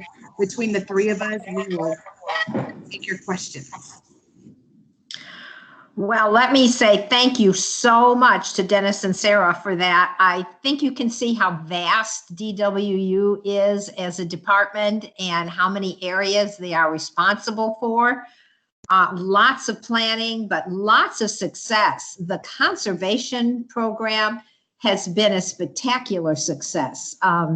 all of the advertising that the department does and the region does has really made people aware of saving water. And I think Dennis said we've managed to conserve enough water for 3 years of projected use. That's really terrific. So, I mean, this is, like I said, this is a lot to wrap your head around. There's a lot going on there, and I see that we have some questions from our task force members. And Sue, or Katie, could you help me with who's first? Certainly. Alan Hoffman is first, followed by Arimon, Rita, and Tracy. All right, Alan, please go ahead and ask your question. On the development side for projects, I'm doing a small community where we're actually doing a community-based cistern. Is there any incentive or encouragement or education surrounding rainwater harvesting on a local or site-specific level? And then I have a second question also with regard to the Mill Creek project as to whether that stormwater that's captured there, is that going to be going back into the system and part of your reuse capacity? Well, I'll start with the rain barrel. When I was putting the presentation together, I referenced the SaveDallasWater.com website. There is some information out there, but I couldn't tell you exactly what's on there. But I do know there's a link to water harvesting there. And right now there is not a program within the city of Dallas for water harvesting, like like we have a new throne for your home, give away toilets and stuff. But but it is something that's been talked about in the water conservation. Because right now we're preparing and putting together our 5-year work plan for conservation. And so that's one of the things that's actually being talked about, but it hasn't been finalized or implemented yet. But there is information on the Save Dallas Water website. Mm-hmm. Well, in terms of smaller development, I'm just referencing because I know that on the development side of the city streets don't have the capacity to handle a lot of the stormwater runoff from many projects, and so we're faced with dealing with detention or capture. And one of the benefits of capture is that you can actually use it to irrigate the site. So that's one of the things I think on a level in terms of education, it could be something because it would help stormwater runoff that you're dealing with regard to flood risk in the city. Most of the time, it takes, I don't know, 3-4 days for the water from one of our big storms to end up in the Gulf of Mexico. It seems like we've got a better use of that water by maybe capturing it and storing it. So Alan, let me if I might, the city updated the drainage criteria back in 2019. The new criteria includes some measures for the kinds of storage that you're looking at under the sustainable design. Mm-hmm. Okay. Sarah, do you want to add on to that relative to any offsets on the stormwater fee? Yeah, so one of the things that we've done at the city is look at both, our manuals for development, standard manuals for the design and construction community, both internally and externally. And we've worked in stormwater management and control structures, both from a quantity and quality standpoint, so that some of the options are essentially required. The other part to that we do work with developers and others. The stormwater fee was revised such that you are charged by your impervious cover. So commercial developments are charged per 1,000 square feet of commercial or of kind of your impervious surface. And so a developer who's interested in making improvements to a site or developing a new site can actually impact what their long-term bills may look like. Our community of developers are starting to come around to those solutions. They are starting to use the retention and detention basin options within those drainage requirements for irrigation, but these are all self-selected choices by development at this point, and it's definitely something that we we work on educating as we can. And I think we'll get there as a city and as a development community. We'll get there eventually. It's just stormwater is typically a little bit further behind than water and wastewater, and so it's the next sort of evolution of stormwater. Yeah, well, when you're capturing the water off of a rooftop, it's relatively clean. It doesn't have to go through treatment, and it's going to be great irrigation water for a site. That's really, rather than getting into gray water and building the complicated process. But the reality of using, and also the benefit of reducing downstream stormwater capture, it reduces flooding. And I just think in terms of an educational level, it's going to be a pretty low hanging fruit and a low cost option for Dallas Water Utilities, maybe to even incentivize it.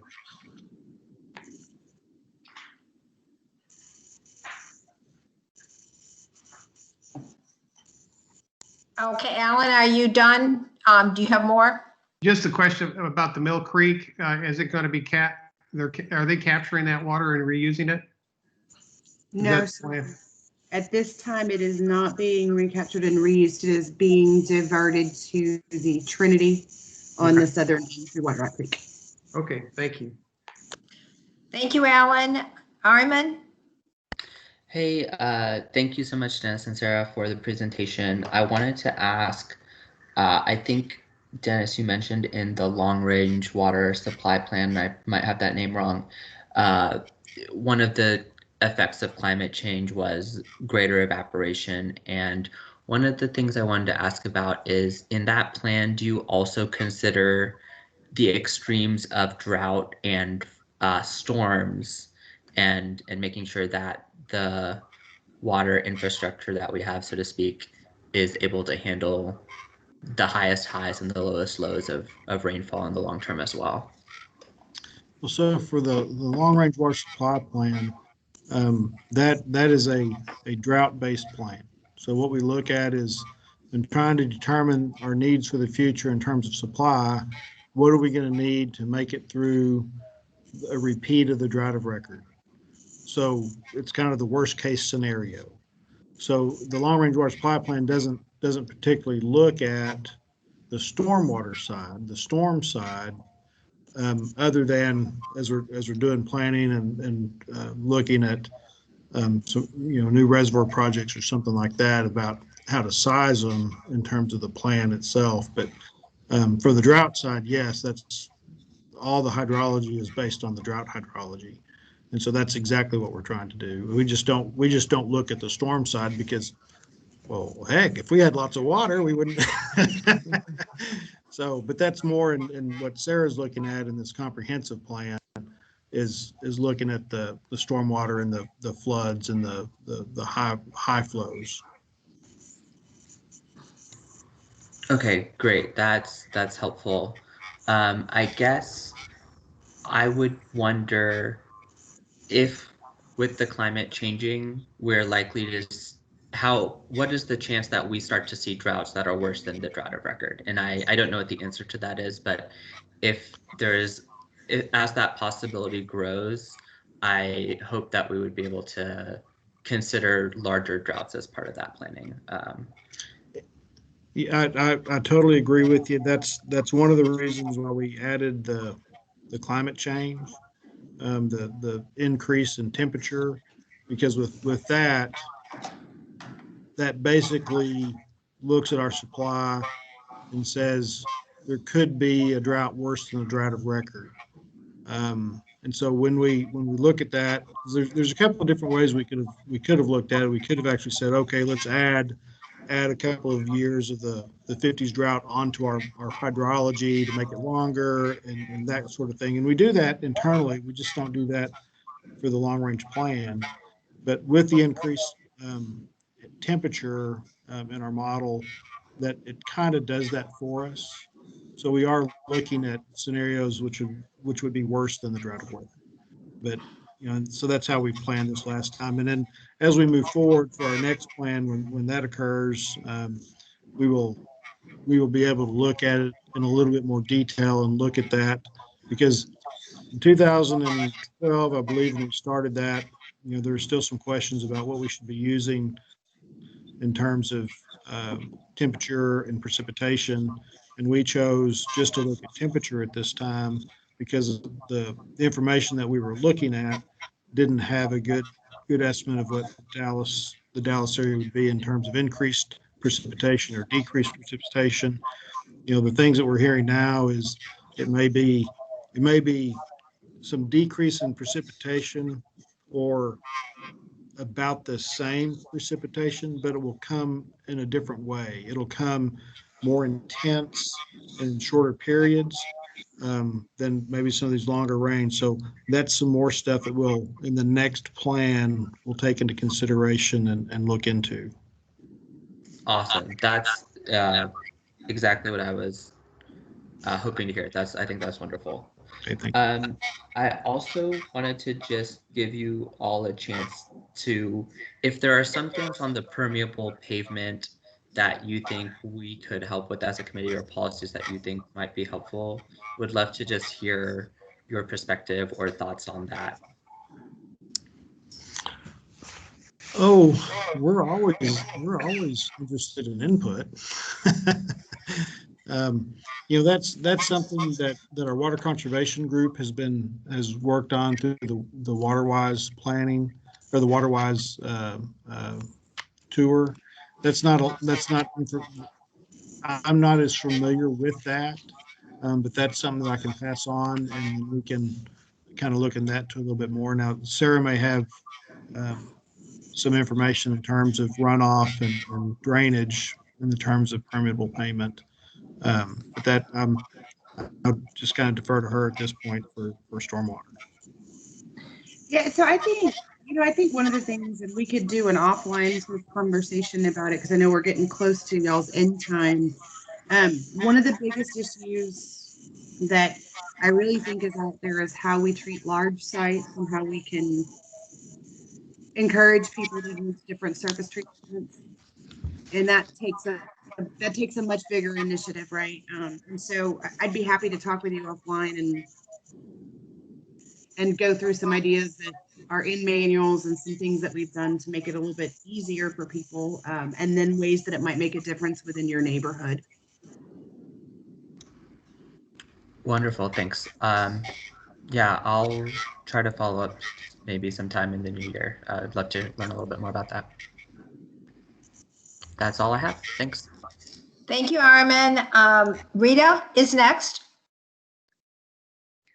Hi, Dennis, Terry, and Sarah. First, I still think the best named toilet replacement program in the Metroplex is a Grown for Your Home. Always loved that for Dallas. But Dennis, I have a question if you could repeat this. You said there was a 32% reduction in water use over how many years and what increase in population? And then I've got a couple other things behind that. Yeah, let me go back to that slide. Let me figure out what number it was. Let's see. I think it's 26. Let me see if I can just jump back there. So, yeah, since 2001, which is when we really, we've had a water conservation plan before that, but in about 89, I remember there was one. Seems like in before 2000 there might have been one, but in 2000, because of high demand, peak day demand, we went and we implemented the time of day watering, which really started decreasing. We really started focusing more on water conservation to get our demands down, because we were faced with having to expand a water treatment plant and spend a lot of money, and this avoided that. And so over from 2001 to now, about a 32% decrease in gallons per capita per day, while we had an increase of 8.5% in population. Thanks for that. And then to follow up on something that RM mentioned. You know, when he's talking about evaporation, I know aquifer storage is a concept where you store water underground. Could you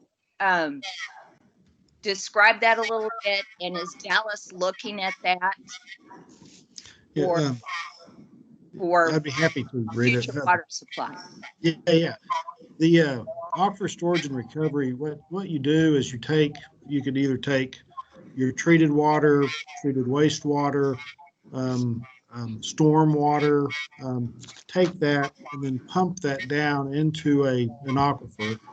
The preferences are typically an aquifer that's not used very much, so that people that are using the aquifer, using groundwater, aren't taking the water away from you.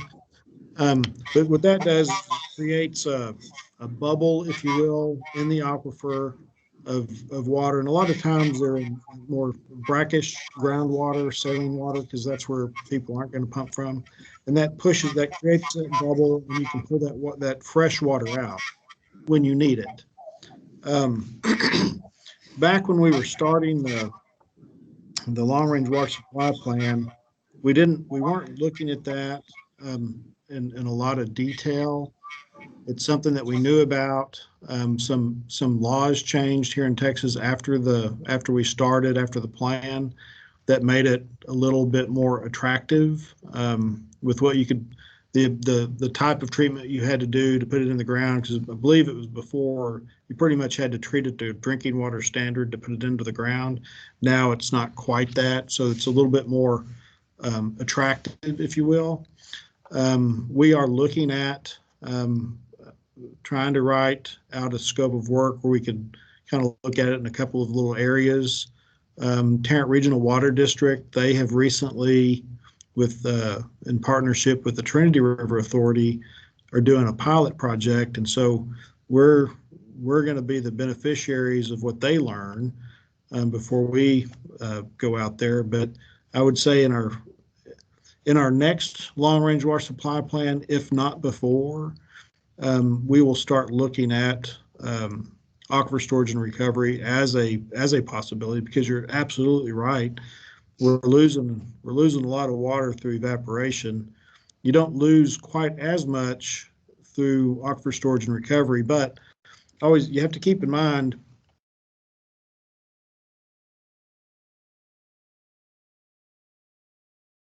going down gradient to somewhere, up. They call it up dip and down dip. I don't know why they call it that, but it's moving from higher elevation to lower, just like any other water. I'm getting a thing so that I have bad network quality. Can you still hear me? Yeah. Okay.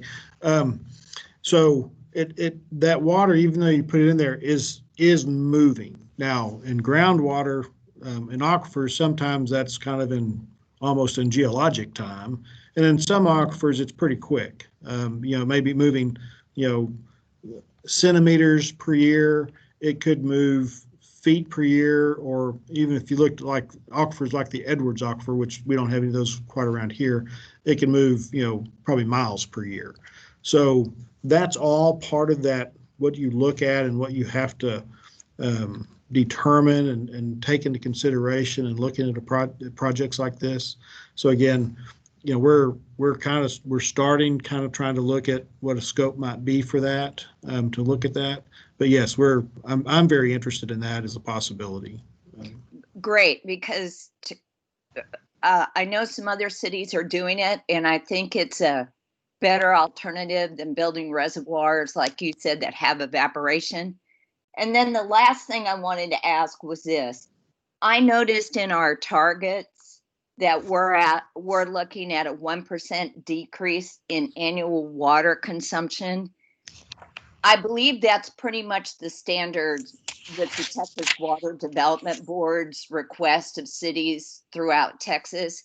Is there a reason that Dallas Water Utilities didn't set a goal beyond that 1% that the Water Development Board asked for, and then in the plan? I think, well, I'm not sure why. I mean, in terms of the CCAP, I mean, the 1% now, I'll say this about, on our Dennis? decrease in what, yes. Would you like for me to answer that? Yeah, Terry, go ahead, yes. Rita, because our program is more mature, a lot of the, what you would call low-hanging fruit, have already been incorporated into our program. So moving forward, it's harder to maintain the same momentum we had at the beginning. The first years of the program, we had a 1.5% reduction. But as the program matured and as the options available to increase our conservation got smaller, we reduced our percentage to 1% because we felt like that was attainable. I see. Thank you.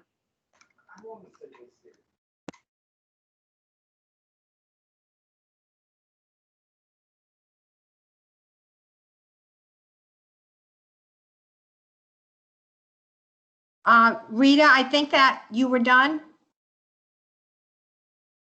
So we'll go to Tracy. Thank you. And I realize we're short on time. So if you guys want to answer these in a follow-up email, that'd be great. I'm going back to the lowest income areas of Dallas, most of which are south of I-30. And any programs that are targeted to this very, older housing stock. I've seen replacement of lines in South Dallas Fair Park proper, District 7. When it comes to the infrastructure there, what about though? I mean, is there any program for homes that may have old lead water pipes? We have such a high number of children that live at or below the poverty level in the city. I'm just curious about programs for that. And then also related to infrastructure more in southern Dallas, I did speak with a developer this week, small developer who does affordable housing, that's having difficulty getting tapped into water in some of those areas. And so it limits what they can do as far as developing affordable housing. And so I was curious about plans for that. And then lastly, I think my chat is having difficulty going through. I was trying to respond to Ariman on permeable pavement. New Orleans had great success with that. The Make It Right Foundation came in about 2 or 3 years after Katrina. And with permeable pavement, we're able to save the city about $34 million in pumping costs. So if that didn't come through, Ariman, I just wanted to give you that. Thank you. Thank you, Tracy. Does anyone else have a question? I'm not hearing that. I have a quick question, Dennis. Yes, ma'am. Yes. Did I hear you say that we've been so successful with conservation that a planned reservoir was eliminated? Yes, ma'am. And which one was that? Well, now when I say that, I'm talking about the need for the resident. Not, from the 2005 plan to the 2014 plan, they're different in terms of the recommended strategies, but the volume that was reduced was equivalent to a reservoir. I see. So it's not necessarily that there was a reservoir that has been eliminated, but that we think we're not going to have to plan for another one. Yeah, for another one in addition to what we've, Right. Yeah. So I may have didn't mean to misspeak, but that's what I meant by that. Well, no, I appreciate the clarification. I actually think that's a good news scenario right there. So thank you so much, Dennis. Thank you, Sarah, and thank you, Terry. I think there was a lot of interest from the committee in this, and just to understand the scope of what you do, is, like I said, it's enormous. So thank you all very much for this update and briefing and how it relates to the CCAP. I think now that we'll do a little agenda management. We are past 3 o'clock, so we'll take the White Rock Lake Old Fish Hatchery issue, and which was an informational item, and move it to the January meeting. We'll start off with that in January. And so then we'll wrap up this meeting today with, well, I just want to mention that in January, our topic will be transportation and air quality, and that's another huge area in the CCAP. And the meeting in January will be on the 3rd Friday of the month, not the 2nd Friday. So I believe that's the 15th. And so with that, could I hear a motion for adjournment? Anybody would give me a motion to adjourn? I will. It's Rita. Rita, thank you so much. Is there a second? I second Tracy Wallace. Thank you, Tracy. And with that, the meeting is adjourned at 3:05 p.m. Thank you all so much and have a great holiday.